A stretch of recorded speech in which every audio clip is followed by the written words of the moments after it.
നമസ്കാരം. എൻ്റെ പേര് വിജേഷ്. ഞാൻ കുറുമാത്തൂർ ഗവൺമെൻറ് ITI ഇൻസ്ട്രക്ടറായിട്ട് വർക്ക് ചെയ്യാണ്. ഞാനിന്നിവിടെ ഡിസ്കസ് ചെയ്യാൻ പോകുന്ന topic ITI first year trainees engineering drawing എന്ന് പറയുന്ന സബ്ജക്റ്റിലെ ഏറ്റവും പ്രധാനപ്പെട്ട ഒരു ടോപ്പിക്കാണ്. ആ ടോപ്പിക്കിലേക്ക് പോകുന്നതിന് മുന്നേ നമ്മൾ സാധാരണഗതിയിൽ നമ്മൾ കേട്ടിട്ടുള്ള വേർഡാണ് നമ്മുടെയൊക്കെ വീടിൻ്റെയൊക്കെ ഒരു വീട് നിർമ്മാണ സമയത്തോ അല്ലെങ്കിൽ എന്തെങ്കിലും ബിൽഡിങ്ങൊക്കെ നമ്മൾ നിർമ്മിക്കുന്ന സമയങ്ങളിൽ നമുക്ക് പഞ്ചായത്തിലൊക്കെ ആ ബിൽഡിങ്ങുമായിട്ട് ബന്ധപ്പെട്ടിട്ട് പല രേഖകൾ കൊടുക്കേണ്ടതായിട്ട് വരും. അപ്പോൾ അതിൻ്റെ പശ്ചാത്തലത്തിൽ നമുക്ക് ആ ബിൽഡിങ്ങിൻ്റെയോ അല്ലെങ്കിൽ നമ്മുടെ വീടിൻ്റെയോ പ്ലാനൊക്കെ വരക്കാനുള്ള കാര്യങ്ങൾ കേട്ടിട്ടുണ്ടാവും. അപ്പോൾ പ്ലാൻ വരക്കുക അല്ലെങ്കിൽ പ്ലാനൊക്കെ വരച്ച് പഞ്ചായത്തിലോ അല്ലെങ്കിൽ മുനിസിപ്പാലിറ്റിയിലേക്ക് കൊടുക്കുന്നുണ്ടാവും. അപ്പോൾ എന്താണ് ഈ പ്ലാൻ വരയ്ക്കുക എന്നുകൊണ്ട് ഉദ്ദേശിക്കുന്നത്? അതുമായി ബന്ധപ്പെട്ട ഒരു ടോപ്പിക്കാണ് നമ്മൾ ഇന്നിവിടെ ഡിസ്കസ് ചെയ്യാൻ പോകുന്നത്. ടോപ്പിക്കിൻ്റെ പേര് ഓർത്തോഗ്രാഫിക് പ്രൊജക്ഷൻ. അപ്പോൾ എന്താണ് ഓർത്തോഗ്രാഫിക് പ്രൊജക്ഷൻ? അതുമായി ബന്ധപ്പെട്ട കാര്യങ്ങളാണ് നമ്മൾ ഈ പറയുന്ന ക്ലാസ്സുകളിലൊക്കെ ഡിസ്കസ് ചെയ്യാൻ പോകുന്നത്. അപ്പോൾ ഈ ഒരു ടോപ്പിക്കിൻ്റെ പ്രത്യേകത ഞാൻ പറയാം. ഫസ്റ്റ് ഇയർ ട്രെയിനീസിന് എൻജിനീയറിംഗ് ഡ്രോയിങ് എന്ന് പറയുന്ന സബ്ജക്റ്റിനെ സംബന്ധിച്ചിടത്തോളം ഏറ്റവും പ്രധാനപ്പെട്ട ഒരു ടോപ്പിക്കാണ്. കാരണം 100% ക്വസ്റ്റ്യൻ വരുമെന്ന് നമുക്ക് ഉറപ്പിക്കാൻ പറ്റുന്ന ഒരു സെക്ഷനാണ് ഈ ഒരു ടോപ്പിക്ക്. അതുപോലെ തന്നെ സെക്കൻഡ് ഇയർ ട്രെയിനീസിൽ പ്രത്യേകിച്ച് മെക്കാനിക്കൽ ട്രേഡുമായി ബന്ധപ്പെട്ട് പഠിക്കുന്ന ട്രെയിനീസിനെ സംബന്ധിച്ചിടത്തോളം അവർക്ക് സെക്കൻഡ് ഇയർ എൻജിനീയറിംഗ് ഡ്രോയിങ്ങിൻ്റെ ഭാഗമായിട്ട് ഈ ഓർത്തോഗ്രാഫിക് പ്രൊജക്ഷൻ്റെ കുറച്ച് അഡ്വാൻസ്ഡ് വേർഷൻസ്, കുറച്ചുകൂടി കൂടുതലായിട്ടുള്ള കാര്യങ്ങൾ പഠിക്കേണ്ടതായിട്ടുണ്ട്. അപ്പോൾ അതുകൊണ്ട് തന്നെ അവരെ സംബന്ധിച്ചിടത്തോളം സെക്കൻഡ് ഇയറിലും ഇത് പ്രാധാന്യം അർഹിക്കുന്ന ഒരു ടോപ്പിക്കാണ്. ഏതായാലും നമുക്ക് ഈ ഓർത്തോഗ്രാഫിക് പ്രൊജക്ഷൻ എന്ന് പറയുന്ന ടോപ്പിക്ക് പഠിക്കുന്നതിന് മുന്നോടിയായി എന്താണ് പ്രൊജക്ഷൻ എന്നും അതുമായി ബന്ധപ്പെട്ട കുറച്ച് ബേസിക് ആയിട്ടുള്ള കുറച്ച് കാര്യങ്ങൾ അറിയേണ്ടതായിട്ടുണ്ട്. എങ്കിൽ മാത്രമേ ഓർത്തോഗ്രാഫിക് പ്രൊജക്ഷൻ എങ്ങനെയൊക്കെ വരക്കാൻ സാധിക്കും, ഏത് രീതിയിൽ പ്രസൻറ്റ് ചെയ്യാൻ സാധിക്കുമെന്ന് പറയാൻ പറ്റത്തുള്ളൂ. അതുകൊണ്ട് ഞാൻ തൽക്കാലം ഇന്നത്തെ ഈ ക്ലാസ്സിൽ ഡിസ്കസ് ചെയ്യാൻ ഉദ്ദേശിക്കുന്നത് പ്രൊജക്ഷനുമായി ബന്ധപ്പെട്ട് ബേസിക് ആയിട്ടുള്ള കുറച്ച് തിയററ്റിക്കലായിട്ടുള്ള കാര്യങ്ങളാണ്. കുറച്ച് ഡെഫിനിഷനും അതുപോലെ തന്നെ ഇമ്പോർട്ടൻ്റ് ആയിട്ടുള്ള പ്രൊജക്ഷനുമായിട്ട് ബന്ധപ്പെട്ട കുറച്ച് കാര്യങ്ങളൊക്കെ. അതിന് ശേഷമാണ് നമുക്ക് ഓർത്തോഗ്രാഫിക് പ്രൊജക്ഷനിലേക്ക് കടന്നു ചെല്ലാൻ സാധിക്കത്തുള്ളൂ. അതടുത്ത വീഡിയോയിലൊക്കെ ഡിസ്കസ് ചെയ്യാം നമുക്ക്. അപ്പോൾ തൽക്കാലം ഇന്നത്തെ ക്ലാസ്സിൽ എന്തൊക്കെയാണ് നമ്മൾ പഠിക്കാൻ പോകുന്നതെന്ന് നോക്കാം. ഫസ്റ്റ് നമ്മൾ പഠിക്കുന്നത് പ്രൊജക്ഷൻ്റെ ഡെഫിനിഷൻ. എൻജിനീയറിംഗ് ഡ്രോയിങ്ങുമായി ബന്ധപ്പെട്ട് പ്രൊജക്ഷൻ എന്താണ്, അതിൻ്റെ നിർവചനം അത് വ്യക്തമായിട്ട് മനസ്സിലാക്കണം. അതുപോലെ തന്നെ എത്ര ടൈപ്സ് ഓഫ് പ്രൊജക്ഷൻ നമുക്ക് പഠിക്കാനുണ്ട്, ഏതൊക്കെ രീതിയിലാണ് അത് തരംതിരിച്ചിരിക്കുന്നത്, അതിൻ്റെ പേരുകൾ, അതുമായി ബന്ധപ്പെട്ട കാര്യങ്ങൾ. അതുപോലെ തന്നെ മൂന്നാമതായിട്ട് കൺസെപ്റ്റ് ഓഫ് ഐസോമെട്രിക് പ്രൊജക്ഷൻ. നിങ്ങളെ സംബന്ധിച്ചിടത്തോളം വളരെ പ്രധാനപ്പെട്ട ഒരു ടോപ്പിക്ക് തന്നെയാണ്. എന്താണ് ഐസോമെട്രിക് പ്രൊജക്ഷൻ, അതുമായി ബന്ധപ്പെട്ട സിമ്പിളായിട്ടുള്ള കാര്യങ്ങൾ ഈ ഒരു വീഡിയോയിൽ ഡിസ്കസ് ചെയ്യാം.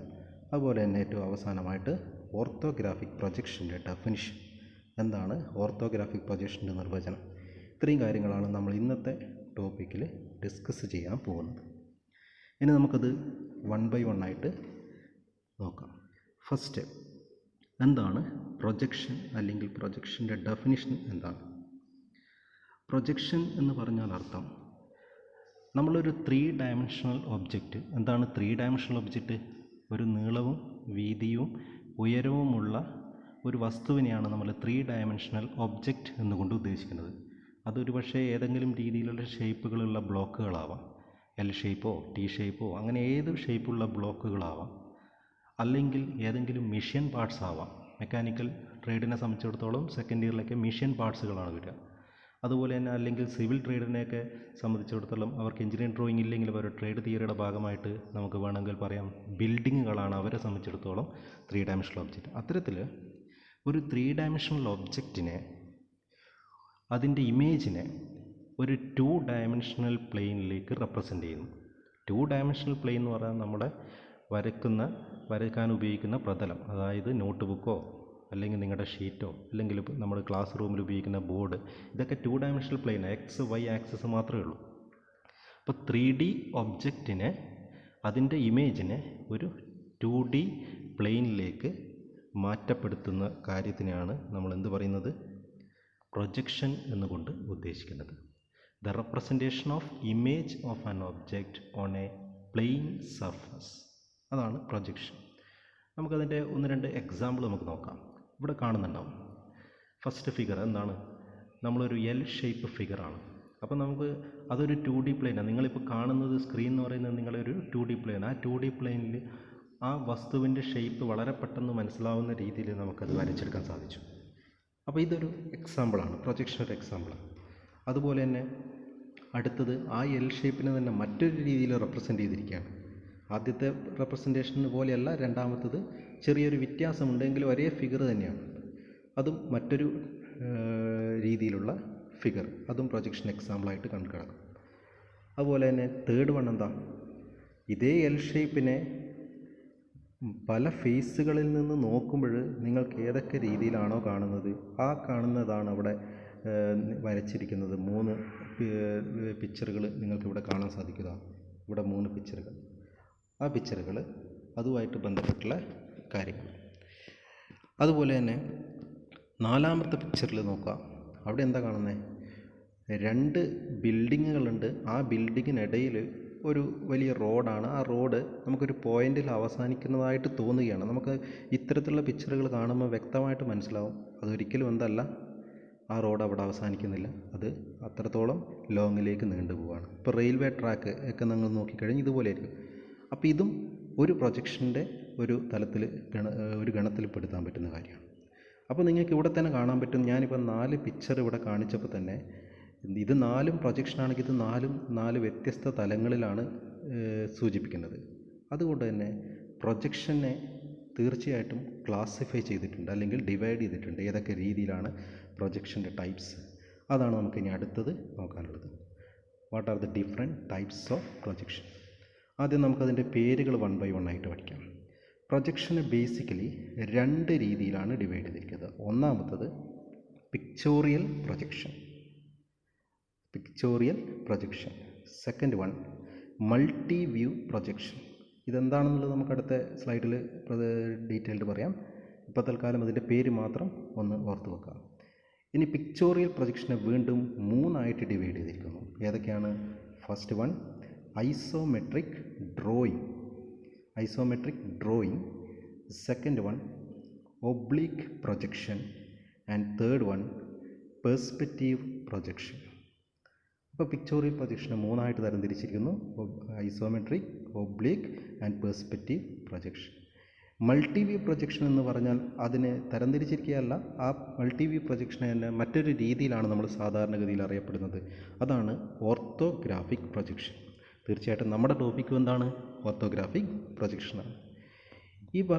നിങ്ങൾ ഈ കാണുന്ന പ്രൊജക്ഷൻ മുഴുവൻ നിങ്ങൾക്ക് എഞ്ചിനീയറിംഗ് ഡ്രോയിങ്ങിനെ സംബന്ധിച്ചിടത്തോളം പഠിക്കാനില്ല. നമ്മുടെ ഓരോ സാഹചര്യത്തിനനുസരിച്ചാണ്. ഡ്രോയിങ്ങിനെ സംബന്ധിച്ചിടത്തോളം, നമ്മുടെ സബ്ജക്റ്റിനെ സംബന്ധിച്ചിടത്തോളം ഇതിൽ ഐസോമെട്രിക് ഡ്രോയിങ് നിങ്ങളിവിടെ കാണുന്നുണ്ടാവും. ഐസോമെട്രിക് ഡ്രോയിങ്, ഈ ഐസോമെട്രിക് ഡ്രോയിങ്ങും അതുപോലെ തന്നെ ഓർത്തോഗ്രാഫിക് പ്രൊജക്ഷൻ, ഈ 2 കാര്യങ്ങളാണ് നിങ്ങൾക്ക് എഞ്ചിനീയറിംഗ് ഡ്രോയിങ് എന്ന് പറയുന്ന സബ്ജക്റ്റിനെ സംബന്ധിച്ചിടത്തോളം വളരെ പ്രാധാന്യം അറിയിക്കുന്നത്. ബാക്കി നമുക്ക് വേണമെങ്കിൽ നമ്മുടെ ട്രേഡിനെ സംബന്ധിച്ചിടത്തോളം, നമ്മുടെ സബ്ജക്റ്റിനെ സംബന്ധിച്ചിടത്തോളം ഒഴിവാക്കാം. എന്നാൽ സിവിൽ ട്രേഡുകാർ അല്ലെങ്കിൽ ട്രേഡ് തിയറിയൊക്കെ സംബന്ധിച്ചിടത്തോളം പെർസ്പെക്റ്റീവ് പ്രൊജക്ഷനൊക്കെ അവർക്ക് വളരെ പ്രാധാന്യമുള്ളതാണ്. അതുകൊണ്ട് ഇതൊന്നും നമുക്ക് വേണ്ട എന്നല്ല, ഇതൊക്കെ ആവശ്യമുള്ള കാര്യങ്ങളാണ്. നമ്മുടെ ട്രേഡിനെ അല്ലെങ്കിൽ നമ്മുടെ സബ്ജക്റ്റിനെ സംബന്ധിച്ചിടത്തോളം ഈ 2 കാര്യങ്ങളിൽ കൂടുതൽ ശ്രദ്ധ കേന്ദ്രീകരിച്ചാൽ മതി. അതിനനുസരിച്ചാണ് നമ്മൾ ഡിസ്കസ് ചെയ്യാൻ പോകുന്നത്. ഇനി നമുക്ക് തൽക്കാലം 1 by 1 ആയിട്ട് ജസ്റ്റ് ഒന്ന് നോക്കാം. ഫസ്റ്റ് വൺ, എന്താണ് പിക്ചോറിയൽ പ്രൊജക്ഷൻ? ആ വേർഡിൽ തന്നെയുണ്ട്, പിക്ചർ എന്ന് പറഞ്ഞാൽ ഇമേജ് അല്ലേ. അപ്പോൾ പിക്ചോറിയൽ പ്രൊജക്ഷൻ എന്ന് പറഞ്ഞാൽ ഒരു 3 ഡയമെൻഷണൽ ഒബ്ജക്റ്റിനെ നേരത്തെ പറഞ്ഞ പോലെ ഒരു 2D പ്ലെയിനിലേക്ക് ഒരു പിക്ചർ രീതിയിൽ റെപ്രസെൻ്റ് ചെയ്യുകയാണെങ്കിൽ അതിനെയാണ് പിക്ചോറിയൽ പ്രൊജക്ഷൻ എന്നുകൊണ്ട് ഉദ്ദേശിക്കുന്നത്. ഓക്കെ, അപ്പോൾ അങ്ങനെ റെപ്രസെൻ്റ് ചെയ്യുമ്പോൾ നിങ്ങൾക്ക് ഒറ്റ നോട്ടത്തിൽ അതിൻ്റെ ഷേപ്പ് ഒരു 3D വ്യൂവിൽ തന്നെ മനസ്സിലാകാൻ സാധിക്കും. അപ്പോൾ നോക്കുക, it is an image of an object represented in single three dimensional view. Single three dimensional view എന്ന് ഉദ്ദേശിക്കുന്നത് ഒരൊറ്റ വ്യൂ ആണ്, അതായത് ഒരൊറ്റ പിക്ചർ ആയിരിക്കും, പക്ഷേ അത് ത്രീ ഡയമെൻഷണൽ വ്യൂവിലാണ് കാണാൻ സാധിക്കുക. And showing three faces simultaneously, അതിൻ്റെ 3 വശങ്ങൾ അറ്റ് എ ടൈമിൽ ഒരേ സമയത്ത് തന്നെ നിങ്ങൾക്ക് കാണാൻ സാധിക്കും. അപ്പോൾ നമുക്കൊരു ഫിഗർ കണ്ടു കഴിഞ്ഞാൽ മനസ്സിലാവും. ഫോർ എക്സാമ്പിൾ ഫസ്റ്റ് ഫിഗർ നോക്കാം. ഇവിടെ നിങ്ങൾക്കൊരു ബിൽഡിംഗ് ആണ്. ഈ ബിൽഡിങ്ങിൻ്റെ നോക്കിയാൽ നമുക്ക് മനസ്സിലാകും, അതിൻ്റെ ഫ്രണ്ടിൽ കാണുന്ന ആ സ്റ്റെപ്പ് ഉള്ള ഭാഗം ഒരു ഫേസാണ്, അതിൻ്റെ ടോപ്പിൽ അടുത്ത ഫേസ് ഉണ്ട്, അതിൻ്റെ സൈഡിൽ ഒരു ഫേസ്. അപ്പോൾ ഈ 3 ഫേസും ഒരേ സമയത്ത് നമുക്ക് കാണാൻ സാധിക്കുന്നത് മാത്രമല്ല, ഈ ഒരു പിക്ചർ കണ്ടാൽ നമുക്ക് ഒറ്റയടിക്ക് നമുക്ക് പറയാൻ സാധിക്കും അതൊരു 3 ഡയമെൻഷണൽ ഒബ്ജക്റ്റ് ആണ്, അതിൻ്റെ ഷേപ്പ് എന്താണെന്നുള്ള വ്യക്തമായിട്ട് മനസ്സിലാക്കാൻ സാധിക്കും. അതുകൊണ്ടാണ് ഇത് സിംഗിൾ വ്യൂ ആണ്, പക്ഷേ 3 ഡയമെൻഷണൽ സിംഗിൾ 3 ഡയമെൻഷണൽ വ്യൂ. അതുപോലെ തന്നെ 3 ഫേസസും ഒരേ സമയത്ത് നമുക്ക് കാണാൻ സാധിക്കുകയും ചെയ്യും. അതുപോലെ തന്നെ നെക്സ്റ്റ് ഫിഗർ ഇതൊരു ബ്ലോക്കാണ്, ഒരു സ്റ്റെപ്പ് വൈസുള്ള ബ്ലോക്കാണ്. അതും നമുക്ക് ഈ പറയുന്ന 3 ഫേസസും അതിൽ കാണാൻ സാധിക്കും, ഷേപ്പും ഐഡൻറ്റിഫൈ ചെയ്യാൻ സാധിക്കും. അതുപോലെ തന്നെ നെക്സ്റ്റ് ഫിഗർ. ഇതൊക്കെ പിക്ചോറിയൽ പ്രൊജക്ഷൻ ഒരു എക്സാമ്പിളായിട്ട് കണക്കാക്കാം. ഇനി പിക്ചോറിയൽ പ്രൊജക്ഷനെ വീണ്ടും ക്ലാസിഫൈ ചെയ്തു എന്ന് പറഞ്ഞു. അതിൽ ഒന്നാമത്തത് ഐസോമെട്രിക് ഡ്രോയിങ്. ഇത് നിങ്ങൾക്ക് അല്പം കൂടുതൽ ഇമ്പോർട്ടൻസ് കൊടുത്തുകൊണ്ട് പഠിക്കേണ്ടതാണ്. പക്ഷേ തൽക്കാലം ഞാൻ ഈ വീഡിയോയിൽ ഇതിനെപ്പറ്റി ഡീറ്റെയിൽഡ് ആയിട്ട് പറയുന്നില്ല, അതിൻ്റെ കൺസെപ്റ്റ് മാത്രം പറഞ്ഞുകൊണ്ട് നമുക്ക് നമ്മുടെ ടോപ്പിക്കിലേക്ക് തന്നെ പോകേണ്ടതുണ്ട്. എന്താണ് ഐസോമെട്രിക് ഡ്രോയിങ്? ഐസോമെട്രിക് ഡ്രോയിങ് എന്ന് പറഞ്ഞാൽ നേരത്തെ പറഞ്ഞ കാര്യം തന്നെയാണ്. അതായത് ഒരു 3 ഡയമെൻഷണൽ ഒബ്ജക്റ്റിനെ 2 ഡയമെൻഷണൽ പ്ലെയിനിലേക്ക് റെപ്രസെൻറ്റ് ചെയ്യുന്നു. അങ്ങനെ റെപ്രസെൻറ്റ് ചെയ്യുമ്പോഴുള്ള പ്രത്യേകത, നിങ്ങൾക്ക് ആ 3 ഡയമെൻഷണൽ ഒബ്ജക്റ്റിൻ്റെ ഷേപ്പ് വളരെ വ്യക്തമായിട്ട് ഐഡൻറ്റിഫൈ ചെയ്യാൻ സാധിക്കും, ഈസിലി ഐഡൻറ്റിഫൈഡ് ആണ്. ഇപ്പോൾ ഇവിടെ നോക്കുക, it is a representation of 3D objects in 2D plane in single view. ഒരൊറ്റ വ്യൂവിൽ റെപ്രസെൻറ്റ് ചെയ്യാൻ സാധിക്കും. അതുപോലെ തന്നെ അതിൻ്റെ ഷേപ്പ് വളരെ ഈസിലി ആയിട്ട് ഐഡൻറ്റിഫൈ ചെയ്യാൻ സാധിക്കുന്ന കാര്യമാണ്. പിന്നെ ഇതിലൊരു ചെറിയൊരു ഡ്രോബാക്ക് എന്ന് പറയുന്നത്, നമുക്കിവിടെ ഒരു എക്സാമ്പിൾ എടുക്കാം, അത് വെച്ചിട്ട് ഞാൻ പറഞ്ഞുതരാം. അപ്പോൾ ഐസോമെട്രിക് ഡ്രോയിങ്ങിൽ വരക്കുമ്പോൾ ശ്രദ്ധിക്കേണ്ടത്, നിങ്ങൾ താഴെ ഇതൊരു ബേസ് ലൈൻ കാണുന്നുണ്ടോ? ഇവിടെ ഒരു ബേസ് ലൈൻ കാണുന്നുണ്ടല്ലോ. ഈ ബേസ് ലൈനിനെ അടിസ്ഥാനമാക്കിയിട്ട് നിങ്ങൾ 30 ഡിഗ്രി ആംഗിളിൽ 2 ലൈനുകൾ ഫസ്റ്റ് വരക്കണം. ആ 2 ലൈനുകൾ ഐസോമെട്രിക് ആക്സിസുകൾ എന്നാണ് പറയുന്നത്, ഐസോമെട്രിക് ലൈൻസ്. അതൊക്കെ നമുക്ക് ഐസോമെട്രിക് ഡ്രോയിങ്ങിൻ്റെ സമയത്ത് കൂടുതൽ വിശദീകരിക്കും. ആ 2 ലൈനുകളെ ബേസ് ചെയ്തുകൊണ്ടാണ് ഫിഗർ വരയ്ക്കേണ്ടത്. അപ്പോൾ ഐസോമെട്രിക് ഡ്രോയിങ് വരച്ചു കഴിഞ്ഞാൽ ലെഫ്റ്റിലേക്കും റൈറ്റിലേക്കും 30 ഡിഗ്രി ഇൻക്ലിനേഷനിലായിരിക്കും ആ പിക്ചർ ഉണ്ടാവുക. അതുകൊണ്ട് തന്നെ കാണാൻ കുറച്ചുകൂടി ഭംഗി കൂടുതലായിരിക്കും. പക്ഷേ ഇതിൻ്റെ ഒരു ഡ്രോബാക്ക്, നിങ്ങൾക്ക് ഇതിൻ്റെ എല്ലാ മെഷർമെൻറ്റും ആക്യുറേറ്റ് ആയിട്ട് കിട്ടില്ല. ഒറിജിനൽ ഡയമെൻഷനുമായിട്ട് കമ്പയർ ചെയ്യുമ്പോൾ അതിൻ്റെ നീളവും വീതിയും ഉയരവും, അതായത് ലെങ്ത്തൊക്കെ നിങ്ങൾക്ക് കൃത്യമായിട്ട് കാണാൻ സാധിക്കും. അതൊക്കെ കൃത്യ അളവായിരിക്കും. പക്ഷേ ഇവിടെ നിങ്ങൾ നോക്കുക, ആ ടച്ച് ചെയ്തിരിക്കുന്ന പോയിന്റിലുള്ള 2 എഡ്ജുകൾ തമ്മിലുള്ള ആംഗിളുകൾ എത്രയാണ് ശരിക്ക് നമുക്ക് വ്യക്തമായിട്ട് അറിയാം. അത് കണ്ടു കഴിഞ്ഞാൽ മനസ്സിലാകും 90 ഡിഗ്രി ആയിരിക്കും. പക്ഷേ നിങ്ങളവിടെ അളന്ന് നോക്കിയേ, 90 ഡിഗ്രിയേക്കാൾ കുറവ് മാത്രമേ കാണത്തുള്ളൂ.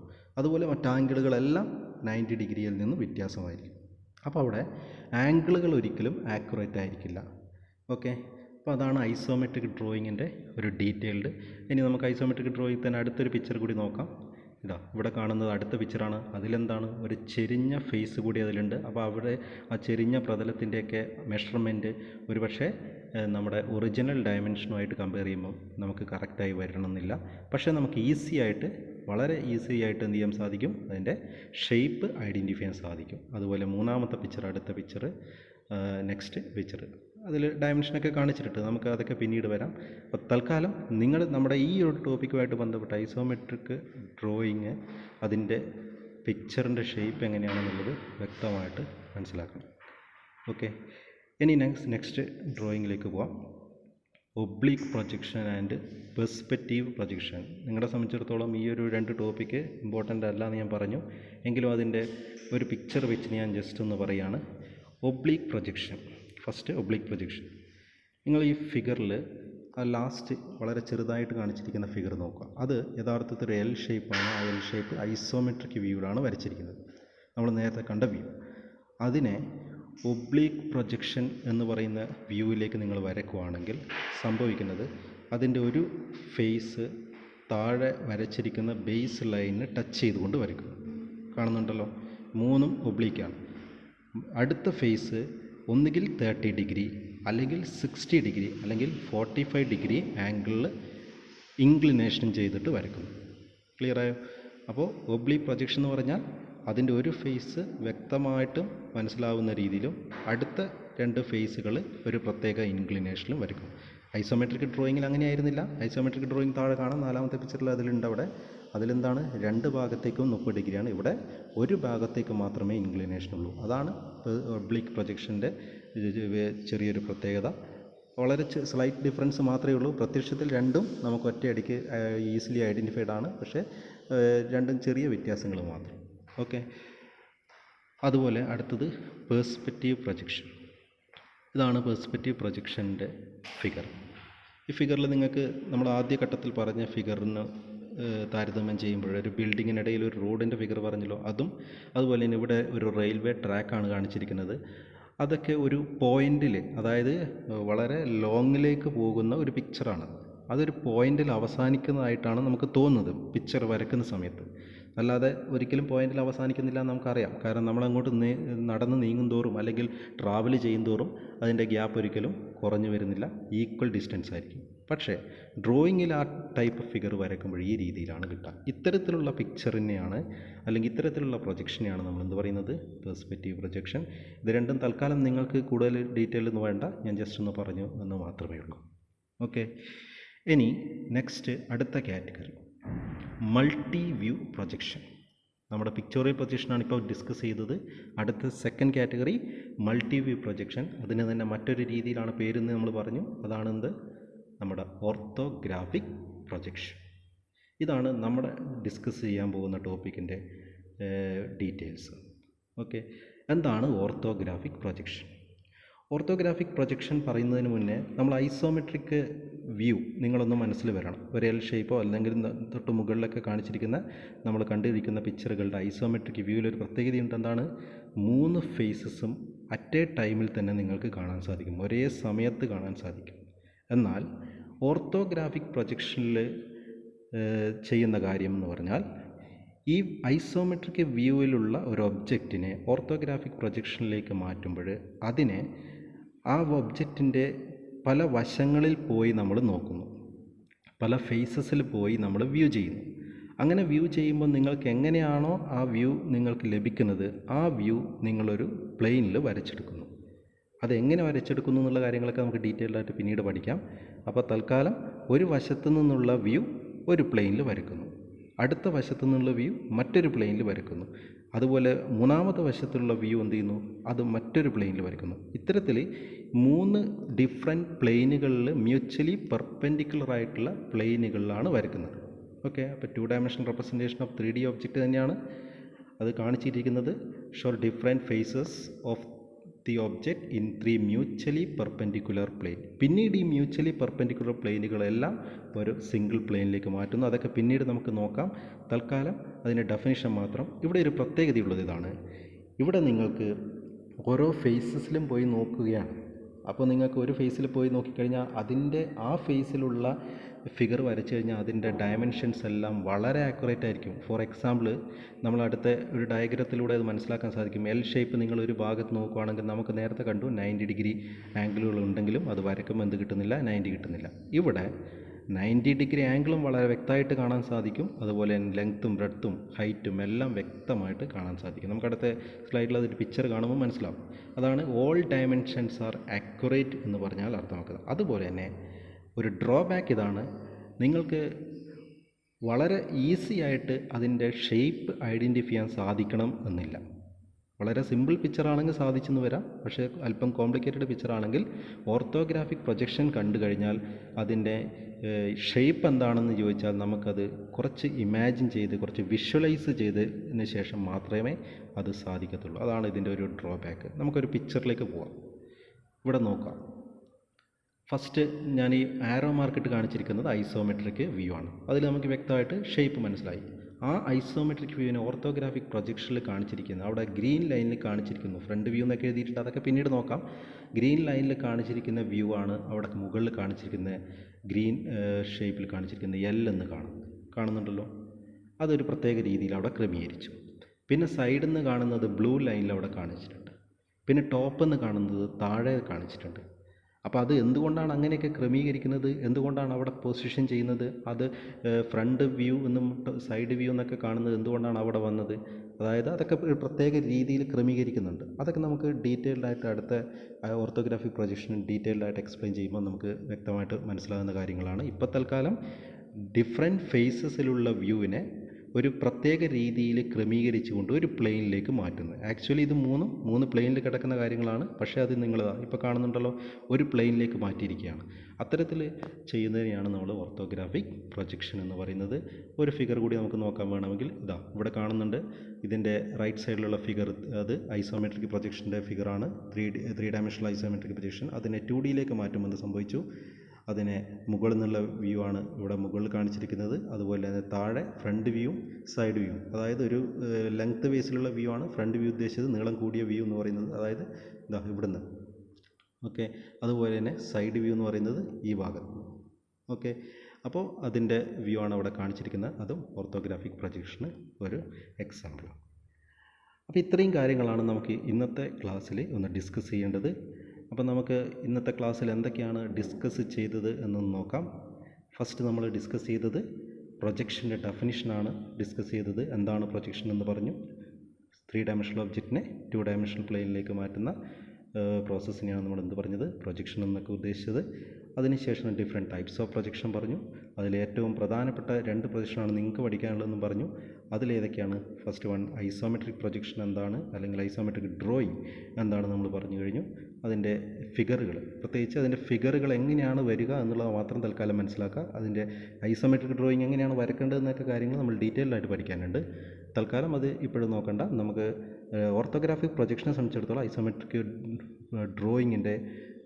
ഡ്രോയിങ് ഏത് രീതിയിലാണ്, അതായത് നിങ്ങൾക്കൊരു പിക്ചർ കണ്ടാൽ ഐസോമെട്രിക് വ്യൂ ആണോ അത് അല്ലയോ എന്ന് വ്യക്തമായിട്ട് പറയാൻ സാധിക്കണം. അതുപോലെ തന്നെ ലാസ്റ്റ് വൺ നമ്മൾ എന്ത് പറഞ്ഞു, ഓർത്തോഗ്രാഫിക് പ്രൊജക്ഷൻ എന്താണ്, അതിൻ്റെ ഡെഫിനിഷനും അതിൻ്റെ സിമ്പിൾ പിക്ചറും കണ്ടു കഴിഞ്ഞു. ഇനി തീർച്ചയായിട്ടും നമുക്ക് അടുത്ത ക്ലാസ്സിൽ എന്ത് പഠിക്കണം, ഓർത്തോഗ്രാഫിക് പ്രൊജക്ഷൻ ഏത് രീതിയിലാണ്, അതെങ്ങനെയാണ് വരയ്ക്കുക, അത് ഡ്രോയിങ് ചെയ്യുന്നതിന് വേണ്ടി എന്തൊക്കെ പ്രധാനപ്പെട്ട റിക്വയർമെൻറ്റ്സ്, കുറച്ച് അടിസ്ഥാനപരമായിട്ട് കുറച്ച് കാര്യങ്ങൾ ആവശ്യമാണ്. എങ്കിലേ നമുക്ക് ഓർത്തോഗ്രാഫിക് പ്രൊജക്ഷൻ വരയ്ക്കാൻ സാധിക്കത്തുള്ളൂ. പെട്ടെന്ന് കയറി നമുക്ക് ഓർത്തോഗ്രാഫിക് പ്രൊജക്ഷൻ പഠിക്കാൻ സാധിക്കത്തില്ല. അതുകൊണ്ട് തന്നെ അടുത്ത ക്ലാസ്സിൽ നമ്മൾ ഡിസ്കസ് ചെയ്യാൻ പോകുന്നത് ഓർത്തോഗ്രാഫിക് പ്രൊജക്ഷനുമായിട്ട് ബന്ധപ്പെട്ടുള്ള നെക്സ്റ്റ് പാർട്ടാണ്. ഓർത്തോഗ്രാഫിക് പ്രൊജക്ഷൻ പാർട്ട് 2 അടുത്ത വീഡിയോയിൽ നമുക്ക് ഡിസ്കസ് ചെയ്യാം.